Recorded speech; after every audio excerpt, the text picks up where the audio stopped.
Welcome to Make Change Fun and Easy with your happiness expert, Samia Bano. This is the podcast to help change makers, coaches, trainers, and healers break your chains of fear so you can create the impact and income you desire with fun and ease. Please make sure you subscribe to enjoy every episode. This podcast is sponsored by the Happiness 101 program. Hello, salam, shalom, namaste, sat sri akal, aloha, hola, ciao, bonjour, buna, and privyet. It's really good to be with you again. And you know what? I know you'll be so happy you've tuned in for today's episode. It's a very special episode. It's actually part 2 of a conversation, an interview that I had with Hafsah Adham. Hafsah is a confidence coach who has been coaching for almost 8 years. She founded and runs an organization called the Confident Muslim and works primarily, although not exclusively, but primarily with professional Muslims to help them build spiritually centered confidence. And that's what the part 1 of our conversation was all about. The idea of spiritually centered confidence, what it is, why it is so critical and important, and how it can really make this whole process of confidence building and living with confidence in our lives more fun and easy. So make sure you check that episode out if you haven't already. Now, towards the at some point in our conversation, talking about spiritually centered confidence, I asked her a question that ended up actually shifting us into talking about a very much related and yet I felt somewhat distinct topic. That is a topic that you're going to be hearing about in just a little bit from her and I together in conversation. And that is the connection between grief and gratitude. Connection between grief and gratitude.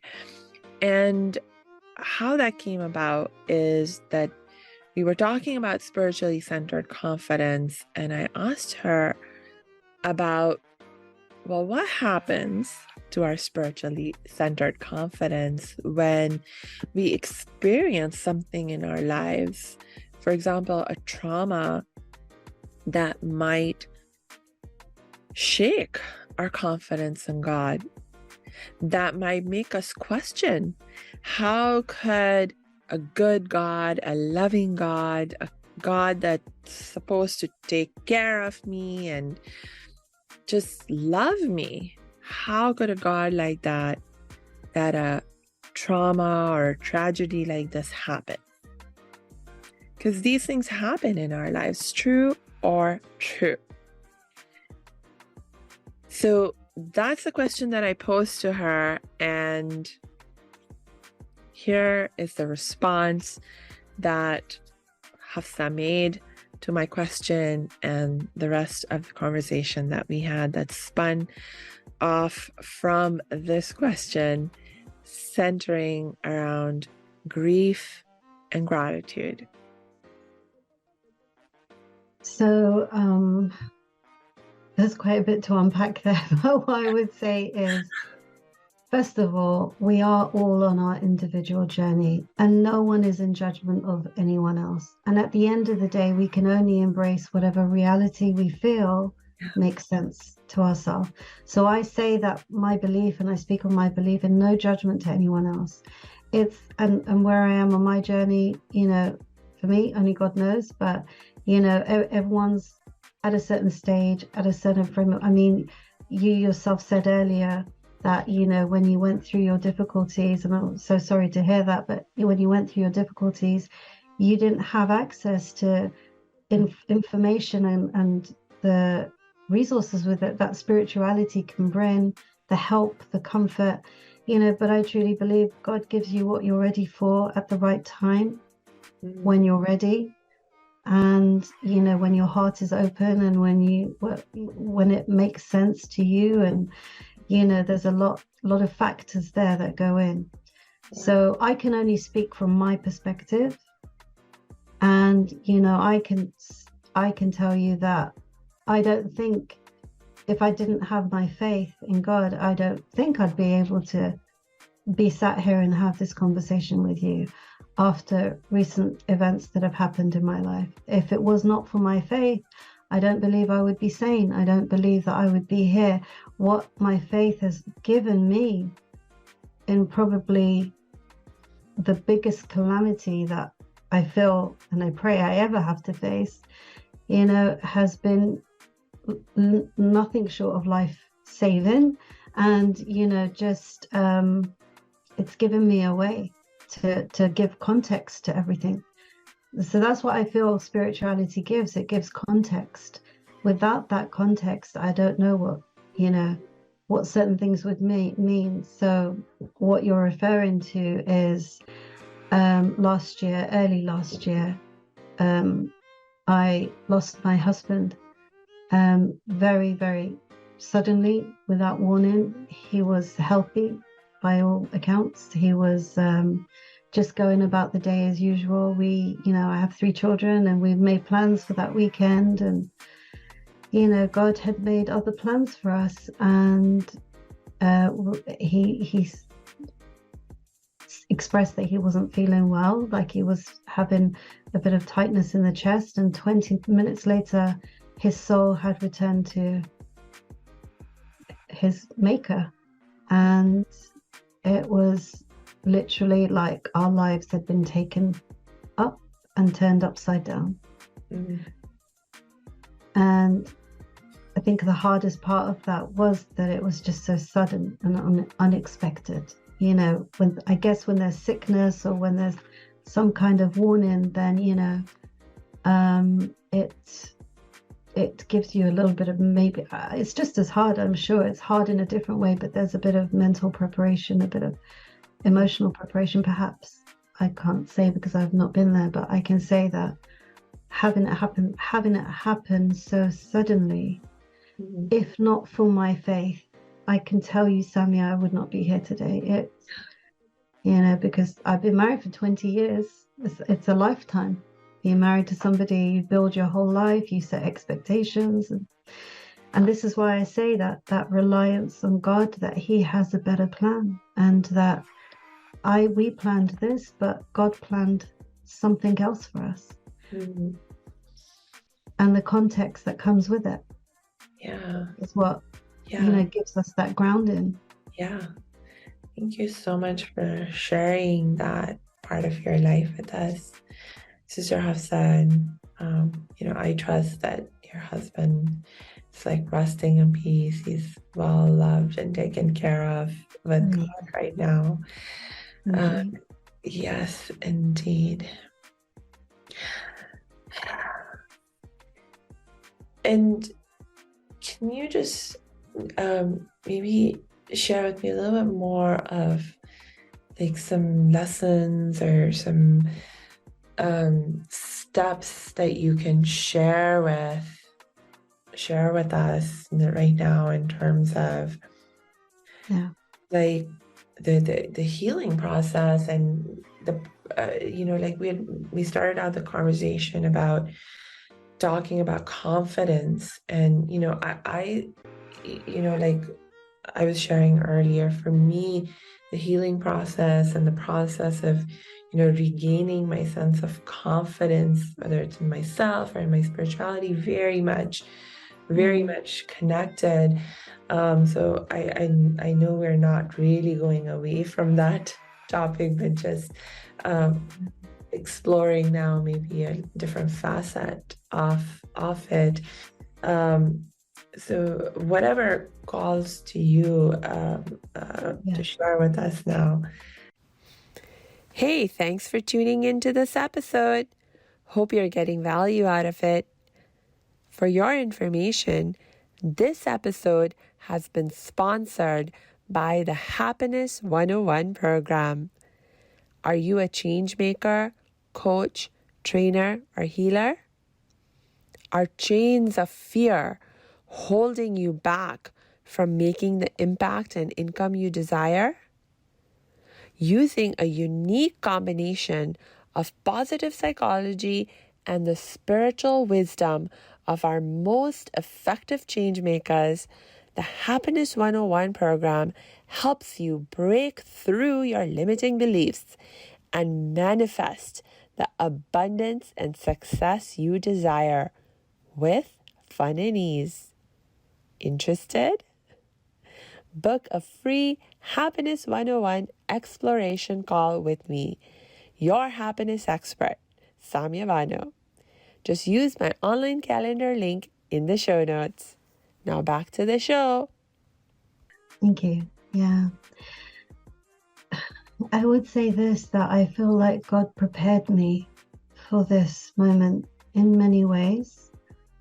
A lot of my work around confidence and spirit, the spiritual paradigm of confidence and building that connection with Allah and that total reliance on Allah, on God. We say Allah, we mean God. Enabled me to have a relationship with God established that could carry me through what I can. I mean, it's hard for me to even explain, Samia, that I didn't even know the depths of pain and sadness that could even exist within me when it happened. It's like my right arm was just ripped off. It's, it was so sudden, it was so raw, it was so without just not in our vision at all of what the future held. It was just, but it was from God. And I remember, and actually I didn't even know this, but people told me afterwards that because when it happens, you're in an altered state, and there's a lot of things people tell me that happened that on the day and afterwards that I have actually no recollection of, and I think maybe that's part of the trauma. But apparently I had been holding my kid's hand and saying, we will not question God. This is the will of God. We will not question God. And I can hand on my heart say that I have never questioned God. Why? Why did you do this? And I'll tell you why. Because as much as the grief and the pain and the hurt and the sadness is there, I know fundamentally that we don't live in this world as though it's forever. This world we consider a temporary pit stop in comparison to the eternity that awaits us. And so this is a temporary separation. And that's part of our belief. That's part of what faith gives us, this idea that it's a temporary separation. Secondly, that God does things for the best reason.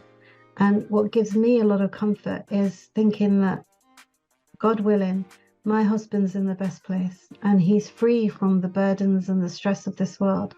And God willing, he's in peace and his, wherever he is in the next world right now. And that gives me comfort too, to know that, that perhaps this was God calling him back from his mercy, because my husband had passed the test of this world. And, and I also know that God gives us the tools to cope. Like part of one of his names is Al-Latif, which means the most gentle. And I learned from my spiritual mentors that part of Al-Latif is that when he tests, he also gives you the tools to cope, not just to cope, but to thrive and for something to come from there. But, so not question, but I will say this, that grief is extremely messy. And it's not linear. When they say grief hits in waves, it's true. And even to this day, Samir, probably if I had this conversation with you yesterday, I may not have been able to get through it, because yesterday was a day where the feelings were a bit intensified, and there were a few triggers, and and it's a process. I understand it's a process, but grief is not linear. It's messy. There are times where you think, okay, my body's starting to accept. And then the next day it hits you like a big wave, you know, and it's just intense. And I've learned a few things. One is give yourself permission to grieve. It's part of the journey. And grief comes in many forms for many things, whether it's the loss of a loved one, whether it's the loss of health, whether it's the loss of a lifestyle that you had, you know, and there are many levels of grief. There are many ways to experience grief, but you know, for me in particular, this experience of grief has been on many levels extremely painful, extremely hard, but equally the sadness and the loss is there, but equally I feel immersed in gratitude. And that is what I feel faith offers me. And people might think, well, you're grieving. How can you feel grateful? Grateful for what, right? You've lost your husband. What are you grateful for? But when you're linked to your faith and when you believe in God and when you know that there is goodness in everything, as we are told, then you look for the khair, the good, right? Which khair means good. You look for the good. You look for the ways that God compensates. And He has sent so many mercies. And He has, you know, we know with every hardship, there are so many eases.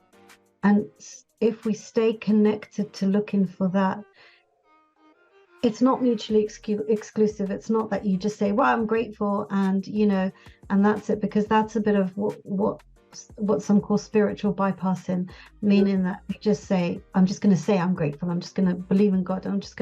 But we're not actually dealing with the rawness of the emotions that come up. It's grieving and it's gratitude. It's allowing both processes. You know, I took grief counseling, which, to be honest, was a lifeline as well. You know, so there's a lot of work that we need to do on ourselves whilst we stay connected to God in gratitude, in, you know, in having the best opinion of Him and trust in Him and knowing that this is temporary and there's a higher purpose to all of this and there's a reason for all of this. My children had to change overnight. They had to step up in many ways. They had, you know, so there's lots to say about it all.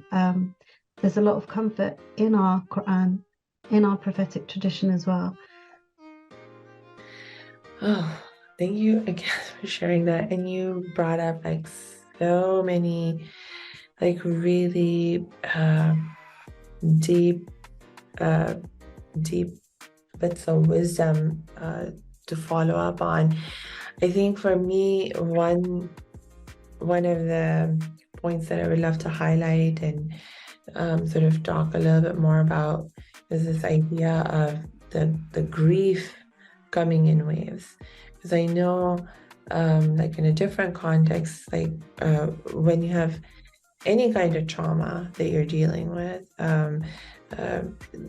the healing journey is sort of like it's up and down. You know, sometimes you're doing better and sometimes you're not doing so good. Absolutely. And I think one of the lessons that I've learned about that is, you know, when it seems like, oh, I'm in a dip again and not doing so well, like sometimes it's old stuff coming up that you have not been able to deal with and properly heal and let go of. And so it comes up again when you're perhaps, you know, like as another chance, as another opportunity for you to work through it again this time. But also another reason why you can experience a dip is sort of like because you dealt with and healed a certain aspect of how that trauma impacted you, but trauma impacts you in so, like, the impact of trauma is so complex, you know, it's like so layered that maybe the reason you're going in a dip right now is because there's just now this other layer that you didn't deal with before or weren't able to deal with before, that now here's another opportunity to deal with. So it's not necessarily a bad thing that you are, you know, going through this sense of up and down. It's just really, like you were saying, part of the healing journey. It's absolutely a process, and there are stages. And I remember quite early on, I mean, there's many stages to grief. And I would say that although they say there's 5 stages to grief and there's theories around it, I would say it's individual to each person. And I know especially when you lose someone suddenly without expectation, without any warning, it feels unreal for a very, very, very long time. Yeah. So the denial stage was quite long for myself, and even 10 months on, sometimes it's still like, I catch my breath and I'm like, really? That happened? Like, subhanallah, but I found that was really hard when that would come up, when suddenly the reality comes in, whether it's through conversation or just a thought that comes up, an impulse that comes up, a realization that comes up, or something that you would normally do together, and I'm by myself, and that's not there. When those thoughts would hit, that's really some of the biggest moments where I would spiral down. And so the way I would eventually handle that and handle it today is the moment that happens and that unrealness comes in, I immediately say something that we say in Islam, Inna lillahi wa inna ilayhi raji'un, which means to Allah we belong and to Him is our return. Because immediately it grounds me in the context of my faith, the understanding that we're here temporarily. We're just passing through, and we are belongings to our God. Yeah. And we came from Him and we go back to Him. And that's the reality of life. My husband has just led the way. We're all following Him. We're all going in the same direction. We don't know when our souls will be taken, but all of us will taste death, as we are told, right? As we know. So, immediately it just grounds my heart. And I got a lot of strength from what we're told in the Quran and what we're told in our prophetic tradition. The stories that are there about people in our history, prophets who are tested. One such example is Moses, when his mother released him into the Nile. And then it talks about her pain and her anguish at the loss of her, losing her son. For her, essentially, she was inspired to, send him onto the river. But did she, imagine a mother putting her child into the river and just releasing? And she felt her heart was like, ripped in two. And God talks about how He bound her heart together, tied it back together. So when I would read stories like this, I would make supplications to God, saying, God, tie my heart together, and one of God's names, one of the names that He calls, because He has revealed names and attributes about Himself. One of His names is Al-Qawi, the most strong. And I used to find that so, like, when I would, especially in the early stages, when it hits, it's so deep, it's so painful. It literally felt like a physical pain in my gut. That, how am I gonna come out this? And holding onto that rope and saying to God, Ya Qawi, means, oh, the one who is most strong, give me strength from your strength. Give me strength from your strength. And one handhold at a time, I would climb my way back up. And it would just take me back to a place where I could function again, and I could, And so there was a lot of strength that I drew from my faith, that without which I just, I don't know where I'd be. Indeed.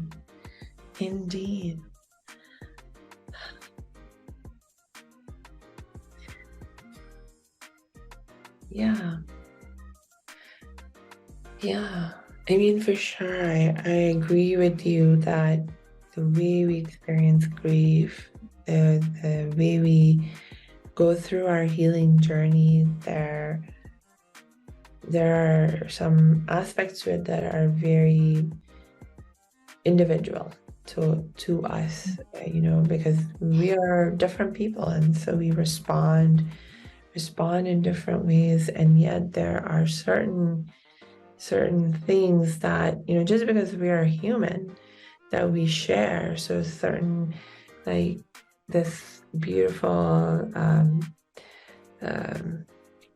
lifeline that we have in the context of the healing process of our faith, as the beautiful lifeline of being able to tap into, find something good to be grateful for. These are principles that I think no matter who you are, you can, if you're aware of them, then you can reach towards them in your own, at your own pace, in your own good time. But you can reach towards these to help you on your healing journey. Yeah. And I would also say, staying connected to yourself and what your needs are, being present to your needs and allowing it to be so. So there were days, because I think, especially in our Islamic tradition, I know the wife is given 4 months of solitude and time 4 months and 10 days. The recommendation is, 3 days of grief, and then there is an encouragement to move forward, not move on. I don't say move on, because I don't think you can move on. I think you move forward, you learn to adapt to life around this. But, even post the grieving stage, there's still moments where your body will speak to you. And it will say, like, there were many moments where I just knew something I craved, especially in the early stages, was solitude. Just we call it khalwa, solitude, just to be alone with God.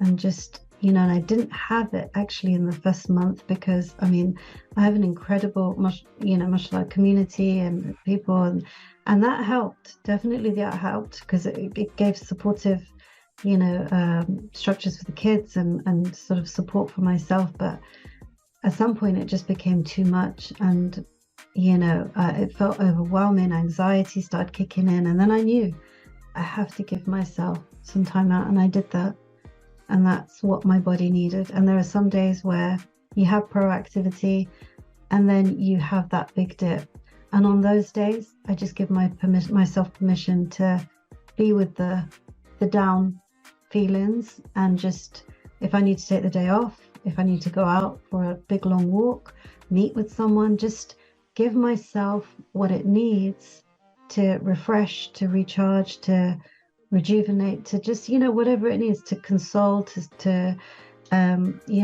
soothe. And then without judgment, without the judgment. And I think that's a big thing, because there was at one point a frustration of, why am I still feeling like this? Why aren't I able to just do this? And I released all of that, and I said, you know what? This is my companion right now, the sadness and the grief. And when it shows up, I'll be with it. It's okay. And I will do whatever I need to do, and then inject myself back into routine and life again. Yes. That was a big healing part as well of the journey. Oh my gosh. Yes.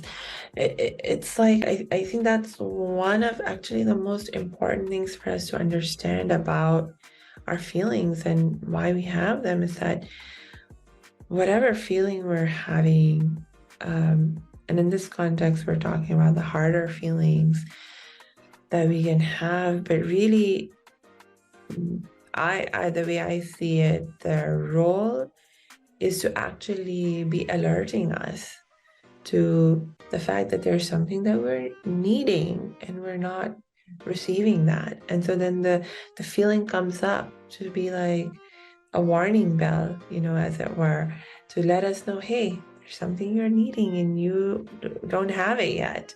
Do something about this. And it's dangerous not to give your body what it needs, because I remember when I wasn't giving myself that solitude, that time out, I started to get panic attacks, which is not something that I've ever experienced in my life before. But it's the body's way of coping. It's the body's way of fighting back and rebelling and saying, hey, this is not cool. There are signals that it sends, and if we're not listening to the signals, then it will scream. It will be like alarm bells firing off. And that was my alarm bell. And at one point one of my kids saw it, and they got they've just lost a parent, and then to see their mother go. That's when I said enough is enough. No way. I have to listen to my body and what it's saying, and I have to do time out. And we had to put a hard stop on just, seeing people and just give ourselves the time for that moment, what we needed. Yes. You know.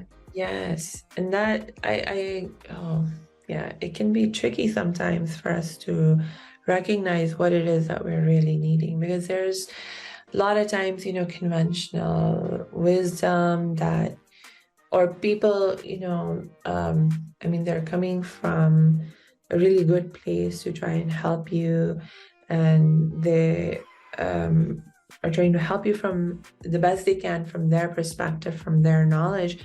But as you were sharing and we were saying earlier, for each one of us, in some ways, our journey for healing and coping, it's going to be different. So for some people, they need that constant companionship and activity, and to be around people as part of what they need to deal and cope with their grief, or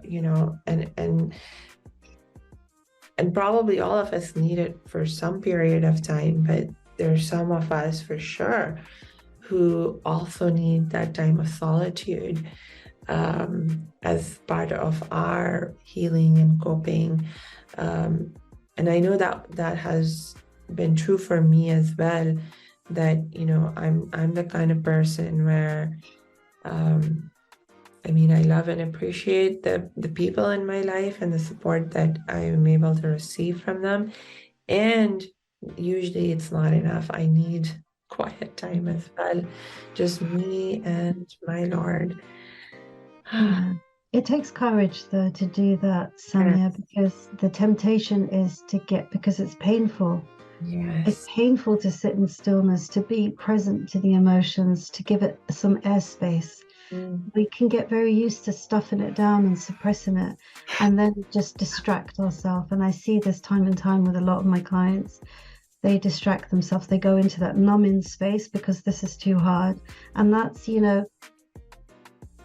initially that might be what needs to happen to cope until the feelings settle a bit for us to do the processing. But if we don't do the processing and we don't create some stillness and we don't address it, then that's not actually going to help us in the long run, because those suppressed emotions, they're like an engine that's slowly churning away, and they start to come out. They leak out in different ways. Yeah. And we carry all of that around with us, and it gets heavier and heavier and impactful. So at some point, we will need to create those moments of stillness, connect with someone that can help, and work through and process. And that journey looks different to everyone, but in whatever way that it actually serves the individual and offers release, then it's important to do it. Yes. What you're sharing makes me realize that I think one of the reasons why I tend to crave solitude as part of my healing process is because, again, it's like the people who are around me who are trying to help me with dealing with whatever it is that I may be dealing with.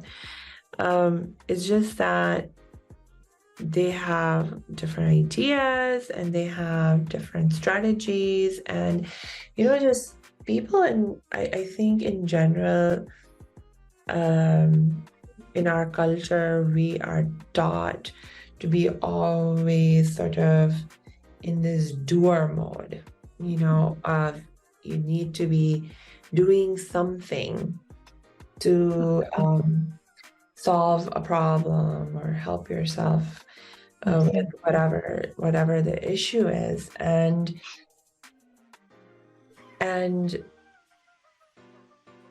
I'm realizing more and more now that a lot of times the solution is not us doing more, but what is really needed is that letting go that we talked about earlier. Yeah. Yeah. It, Yeah. it's that, we tend to go external focus to fix things. So let me do this. Let me get busy with this project. Let me take on this. So then I don't really have to do the work that I need to do. But what we Not need even to do. always the external focus. I mean, I agree with you. That is oftentimes what's going on, but also sometimes what I'm realizing is that we take on the responsibility, like even as people of faith, I think sometimes consciously or unconsciously, we take on the responsibility of fixing our problems. And the fact is that there are problems we cannot fix. They're beyond our capacity. And I think when it comes to certain aspects of healing from trauma, this is true that there are certain aspects of healing from trauma that you cannot heal yourself, that you cannot fix yourself in certain ways, no matter how much you try, and the only thing that can really work is letting go of that responsibility, like, and being like, God, please take Yeah. care of this for me because I can't. Yeah. It's just like, I know for me, the reason that I took on that responsibility and I held on to it and I refused to let go and I suffered as a consequence was because I was scared. I was so scared. My faith was not as deep, Yeah. you know. We're Yeah. looking for solutions. We're looking for solutions outside of actually the source that can really help us. Yes. And we'll never find it. It's like looking in empty buckets because nothing's going to fill that void Yeah. except that context that faith gives us, except that tawakkul, that trust in God, and I would say also being brave enough to bring an internal focus. Yes. When ready. I mean, I know for me, it took a long time before I could access grief counseling. I wasn't ready before, and so when you're ready to do some of that work, bringing that rather than looking out externally, you're tapping into your soul and you're doing some of that soul work. You're Yeah. doing some of that, Yes. understanding what is it that I'm experiencing? How am I looking at it? Is there another way that I need to look at it? Is there another way that I need to hold on to this? Like, I know one of the things I think in the beginning is I wasn't giving myself permission to grieve. I Yeah. was feeling like I had to be stoic, I had to be strong, I had to be this, I have kids, I need to be, and there was so much control Yes. being exercised there, but I'm not able to control that. And I wasn't given a release or an outlet. So exactly what you said, giving myself permission to grieve just offered that release. And then taking all of that, Yeah. and giving it to God and saying, God, help me with this. I'm entrusting all of this with you. Yeah. And I know that you will respond. God says, call on me and I will respond. And so having a lot of faith that when I turn to God and I'm supplicating to God, He is responding. He is responding. Yes. For me, this brings up the distinction between, having an intellectual understanding about something and really feeling that belief or that idea, like really, really feeling and experiencing the reality of that idea. It's like at an intellectual level, we have learned and known perhaps from when we were little kids intellectually, but we learned these concepts of God is compassionate, God is merciful, God is, there to help us with everything. But it's only when we go through these really, really difficult times that belief gets tested and deepened, or not, or not.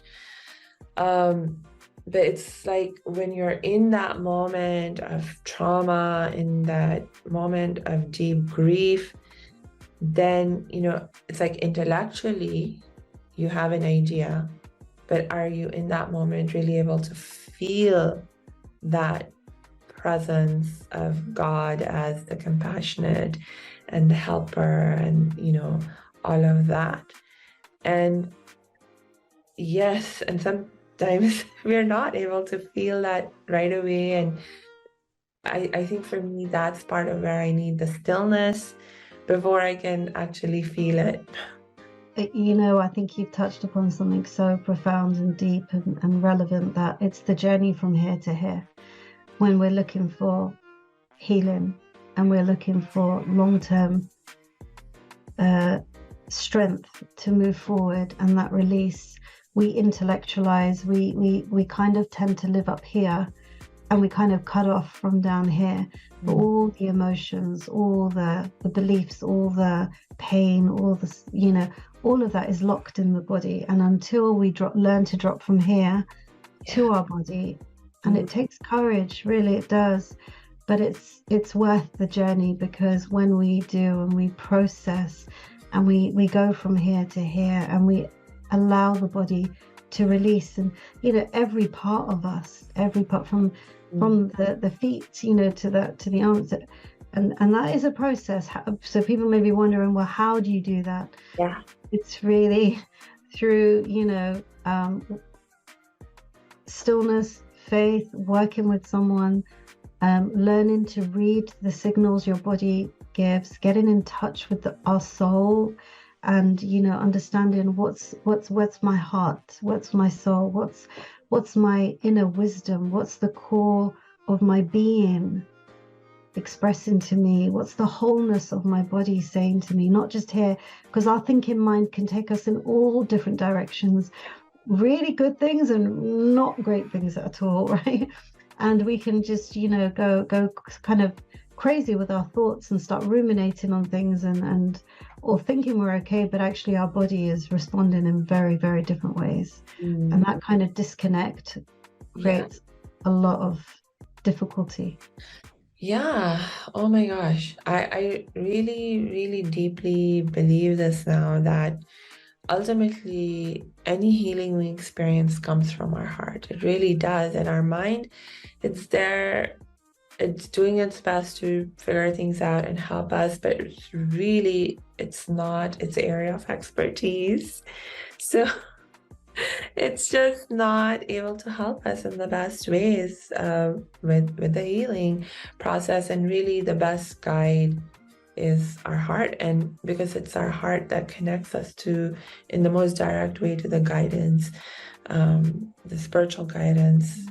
I think I think it works in tandem. So I think being able to process the emotions, being able to connect with them is a somatic bodily experience, but then the processing and the unpacking and working through it, that's a lot of connecting the mind and body, and working together in unison, with our intuition, with our heart, with our spirituality, with our soul, with our mind, and using all the facilities that God has given us to work together to process and move forward. That's really when we can do that in a way that feels we're in alignment. And we're connected within and externally to the things that are meaningful and purposeful to us. Indeed. That's an excellent point, because ultimately everything's interconnected, and within us, it's not like my heart is something completely separate and independent of my mind or my body. It's like we are ultimately one being. Yeah. Yes. So, oh my gosh, I want to just keep talking with you, and we have to start wrapping up. But one last question that I want to ask you is that for people who are grieving and needing some help and support with their healing process, is this something that you're able to help people with now? So I would recommend for someone who's grieving, and it depends on the level of grief and what the grief is. So if it's the experience of losing a loved one, if it's the loss of life, if it's very deep, a very deep calamity that has happened, and there's real raw emotions, I would say when you're ready, reach out to someone who is an expert in grief therapy or grief counseling. And definitely it's important to work with someone who will be able to work with you on that deeper level, because it may be therapy, it may be counseling, it may be, different various treatments that's required. I do coaching, so it's really when a person is ready and able to move forward, maybe they're a bit further along, and maybe there's some elements that they haven't worked through in terms of grief. We do some work there, but they're in a position where they're able to move forward. And I think that's the key distinction for me. If somebody came to me, like if someone experienced what I experienced and came to me, I would absolutely signpost them to someone who is this is their speciality, and they would be in they'd be in better service going to somebody who could deal on that level with them. Oh, thank you for. And so my follow-up question is, can you talk to us a little bit more about what you have coming up, where you are most excited about, and about helping people? Like, what should people come to you for that you are really happy and excited about? Thank you so much. So I do confidence coaching. Well, I still do it, but that was my primary focus, helping people find faith-based courage to take action in the different areas of their life. So whether it's marriage, whether it's relationships, children, parenting, work, career, it's kind of across the spectrum. I'd say primarily it was the work with themselves, the relationship with themselves, finding the truest, most core essence of who they are, and connecting from that place of their soul, and really making their life, building their life, coming from that place. After what happened with my husband and the sequence of events thereafter, I still do that work, but my focus has shifted. I think for me, through that process, the world was unveiled in a way that I didn't appreciate before. And there's a sense of urgency now for me to share some of the truths that have become very, very apparent to me from my faith perspective. The idea that we are on this earth very temporarily. I think we get very quickly sucked into this resident mindset that we're here forever. This is our home. And then we make decisions, we make choices and create lifestyles around that attitude and approach to life, which, from a faith perspective, doesn't serve the next life, which we consider our eternal home and the place that we need to be building assets for, whilst still, of course, making a life for ourselves here, aiming high, working towards the things that we want, enjoying the comforts that God has put for us in this world, but not in a way that disconnects from the next world. So with that being said, I felt inspired to open up an academy called the Awakened Hearts Academy. And one of the prophetic sayings that came up very early on in my process, after things that happened, with what happened, was this prophetic saying where our prophet went to a youngster and he gave him very short but very potent advice. He said, live in this world as though you are a stranger or a traveler. And it really got me thinking, because what we're talking about is an attitude, is an approach to life. If I put myself into the shoes of a traveler, I'm just traveling through. I'm just passing through. That now informs my whole approach to things. As a traveler, do we build and build and build? As a traveler, do we try to accumulate so many things, or are we enjoying the sights and sounds as we travel, but the focus is still on the destination? Yes. It's still. So with that being said, I've created a program called the Travelers Program, which will be offered on the Awakened Hearts Academy. I believe we're going to post links with this. So if anyone is interested, they can click on the links. It does go live on the 4th of February. And it's a 6-week program called The Travelers that is helping us adopt this approach and attitude to life. How do I live in this world like a traveler, but not live in a monk-like existence where I'm disconnected from life? Because I think there's a big misunderstanding around that I have to abandon life, I have to live in poverty, and this is not what the prescription is at all. It's actually, yes, build a life here, enjoy the comforts, but whilst building your assets for the next life, and keeping that very much in mind. So that's really where my focus has shifted to, and I feel very purposeful around, helping myself first and foremost, and others adopt this traveler's mindset. I love it. I love it. I think, that is a really, really practical approach to understanding and living out our spiritual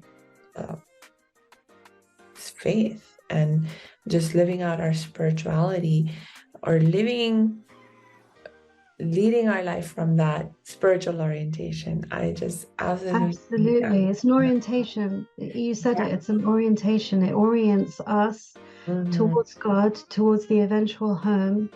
And, we look at this world differently. Not that we can't enjoy this world, but we look at that enjoyment differently. We feel a sense of healthy detachment along the way. And honestly, it's liberating. It's actually liberating in many ways, because I think a lot of the stress and pain comes from our attachments to this world, and the things we need to happen, and the things we feel we should have, and what should happen. But the moment you adopt this mindset that we're traveling to, there's a healthy level of attachment to the right things. Yes. Oh my gosh. Sister Hafsah, you're going to have to come back and tell us more about I would be honored to. Thank you.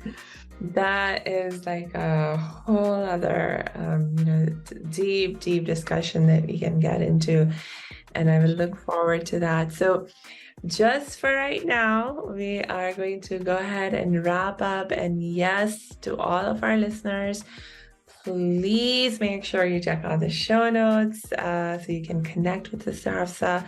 Check out this fabulous new course that she has coming out, or the other things that she has to offer, and connect with her. I really, really hope you do. And until we connect next time, I just wish you lots and lots of peace and joy.